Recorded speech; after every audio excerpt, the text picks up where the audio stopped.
I hate you! You're not good anyways. Why did you even bother? Don't even try. You swore this would never happen again.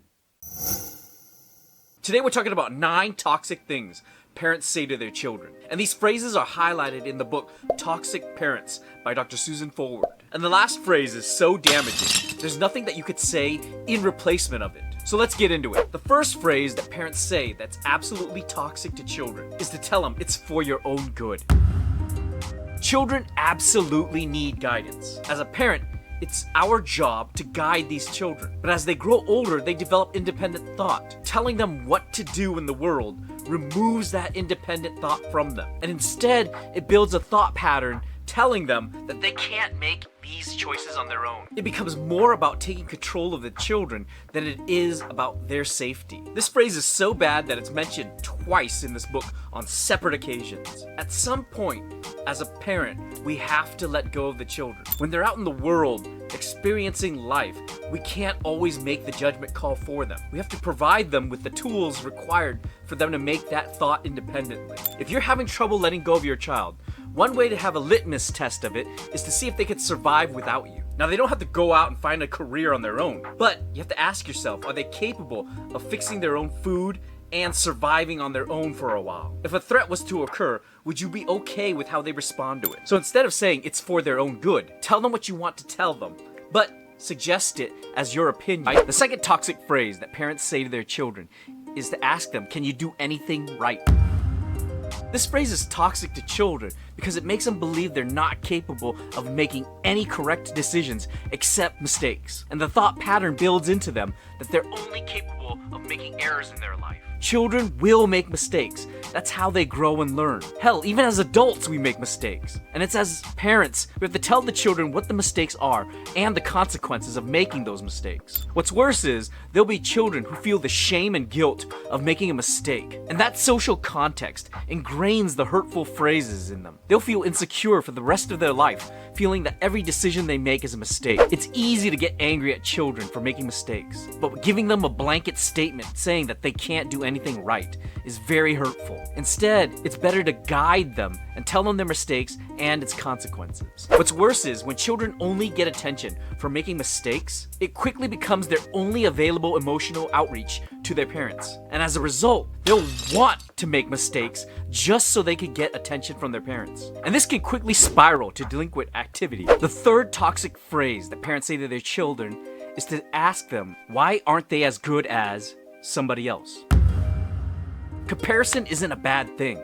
We all do it. And from a factual standpoint, there will always be somebody statistically better. The toxic part comes in when we make a judgment call on somebody's personality of it. By asking a child to be like somebody else, we make a judgment call on their personality, and it strips them of their own identity. The negative thought pattern becomes in their mind that they need to be somebody else. We make judgment calls on ourselves all the time. Telling a child to be like somebody else is like asking yourself, why aren't you rich and famous? Why aren't you like this celebrity? Instead, we want to foster their positive behaviors. Encourage activities that have progression instead of comparing them to somebody else who's better. There will always be somebody better, but that doesn't mean they can't get better. The fourth toxic statement parents make is they tell their kids is that they never had that as a child. This statement makes the child feel unnecessarily guilty for whatever luxury was provided for them. It's not the child's responsibility to have the parent feel better about their childhood. They had no control over that. And yet, the parent provided guilt for what should be a positive experience. What should have been a gift or luxury item provided by the parent shouldn't have guilt associated with it. The child should have been experiencing it from a happy standpoint. But instead, now the child feels guilty and the adult feels bad about their own deprived childhood. Now, it's understandable that the intended effect is that the parent wants the child to feel gratitude about the gift that was given. Instead, they feel terrible about it. So in this situation, it may be better to not say anything at all after the gift or experience or luxury item is provided. The next toxic thing that parents tell their children is, I never got a childhood. Being a kid is not a luxury item. It should be mandatory to experience happiness as a kid. Unfortunately, not every child gets that benefit. But just because you didn't get that experience doesn't mean you get to withhold it from your kids. The negative thought pattern that builds in the child's mind is that they can't have fun or be a kid. And this would be toxic for them for the rest of their life. They'll pass this value onto their children. Like the previous statement, it's understandable that the parent wants to teach the kids gratitude. In this case, it may be better to just tell the children to enjoy their childhood, because you know as well as anybody else, it's not gonna last forever. The sixth toxic statement from parents is to tell them it's all your fault. Children don't have the emotional capacity to understand that not everything is their fault. When you tell them it's all their fault, they will not just take responsibility for their mistakes, but for everybody's feelings around them. They won't understand that the world is not black and white. The negative thought pattern that builds in their mind is that they're responsible for everybody's feelings around them. They'll bear the load of burden for everybody else, and that's not fair. Instead, it's better for them to understand what the mistake was and its consequences, but they're not responsible for everybody's feelings or mistakes. The seventh toxic statement parents tell children is that they won't succeed, but at least they should try.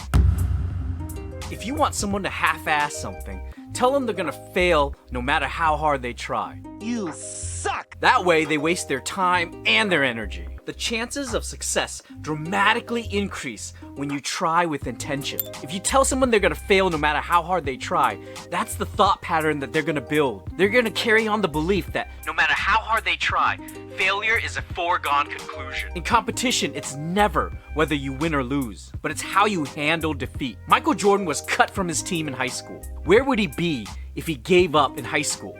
He wouldn't have met success. Failure is almost always required before success. As parents, we don't want kids to feel the pain of failure. So setting the bar low by telling them they're not gonna succeed may seem like we're gonna alleviate them from that pain. We ingrain them with these negative thought patterns. It may be better to instead tell them how they can improve the next time, instead of just telling them they're not gonna succeed at all. Toxic phrase number 8 is telling a child to not try because they're not gonna succeed anyway.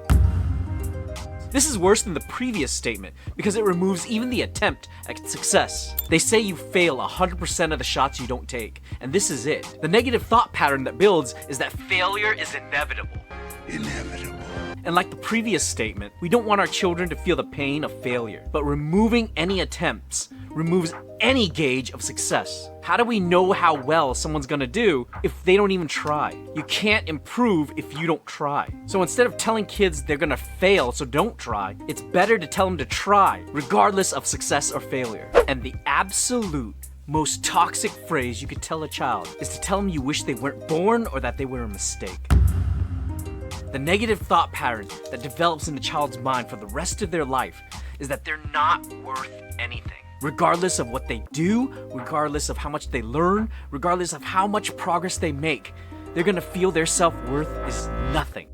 There isn't redemption for this phrase either. The parent is purposely trying to hurt the child without any parental regard. Admitting your mistake is one thing, but calling your child a mistake is an entirely different thing. This permanently changes the child's identity to feeling that they are a failure, and as a result, they believe they don't deserve to live. Thought patterns start building when we're young, and they guide us for the rest of our lives. In addition, the brain can't think in negatives, so focus on the positives whenever you can. If I were to tell you not to think of a pink elephant, it's very likely most people will think of a pink elephant. The brain has a hard time thinking of negative concepts. As a parent, we want our child to learn from their mistakes. So in doing so, we want to tell them what the mistakes are, what's its consequences, and we want to focus on positive, encouraging activities. And as a parent, if you make a mistake, it's okay to own up to it. Learn from the mistakes, find ways to correct it. Your children will pick up on it. I know you're trying the best you can. As a parent, it's not easy, but avoiding these 9 toxic statements can do a huge favor to your children. I'm Dr. Tank. Never give up on yourself. And if you're looking to take control of your emotion, specifically anger, and want rapid control, check out the Emotional RX program, where I give you the tools to specifically de-escalate your anger. We'll work on 4 specific tools that help take you down from rage to a logical, I'll take you by the hand, provide you all the guidance you need and the accountability. For more information, check out the link down below.